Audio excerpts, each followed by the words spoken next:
So many things are happening within the agribusiness value chain right now, and we just have to talk about it, right?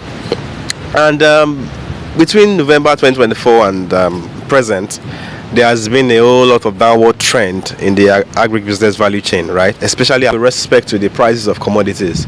You could see a downturn in the prices of maize, a downturn in the prices of sorghum, a downturn in the price of cassava, and that's because, to a large extent, most of those commodities are interconnected. One way or the other, they substitute them for during the production process.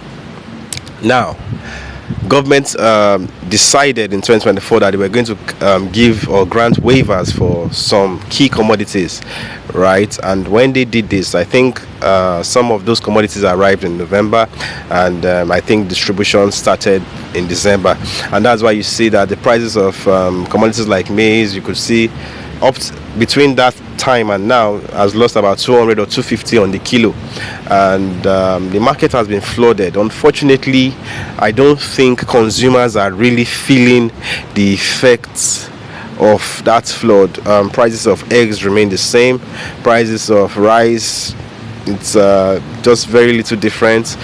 Prices of so many other commodities, it's almost like it's still the same thing. However, most of the people that are the players in the value chain that are in between have been affected financially, they have been affected emotionally, they have been affected so much that some of them have just almost given up. And there are two questions, and this is to the suppliers. I mean the guys that buy directly from the farm gates, that buy from the farmers, because I feel those are the guys that have been impacted the most. How has the season been? Drop a comment. Let us know what you think. Drop your comments, right? I want to interact with you. And then I also have a question for the investors in the agribusiness value chain. How has the 2024-2025 season been for you? Is it something, would you invest in agribusiness again, based on what the things that have happened across the value chain in recent times? Now, I've had a whole lot of foul. Now, I'm not saying that what the government did was bad, because to a large extent, one of the functions of government is to regulate the prices of commodities, especially once we were having the kind of spikes that we were having.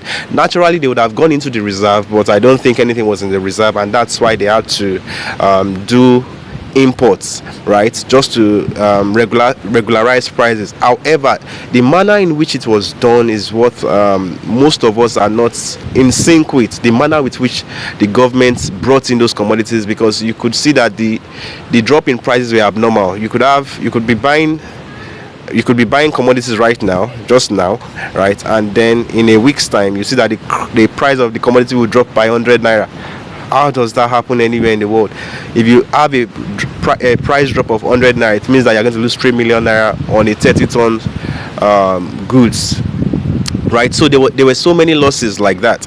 So I think one of the things that government should take note of is, when we want to crash prices, there has to be a method, there has to be a strategy, right? Because to a large extent, even though they've done a whole lot of things, I don't think the final consumers are feeling the effect of some of these prices that have been crashed even at the farm gate. That's because at the farm gates there's little demand for the commodity, and so prices have crashed there, yes.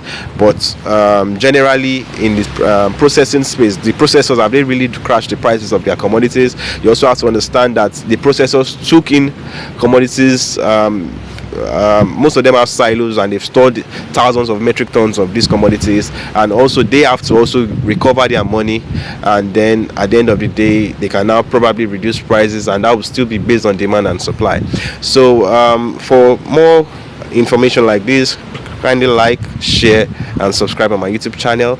And every week, yes, we'll be dropping videos like this just to keep you informed.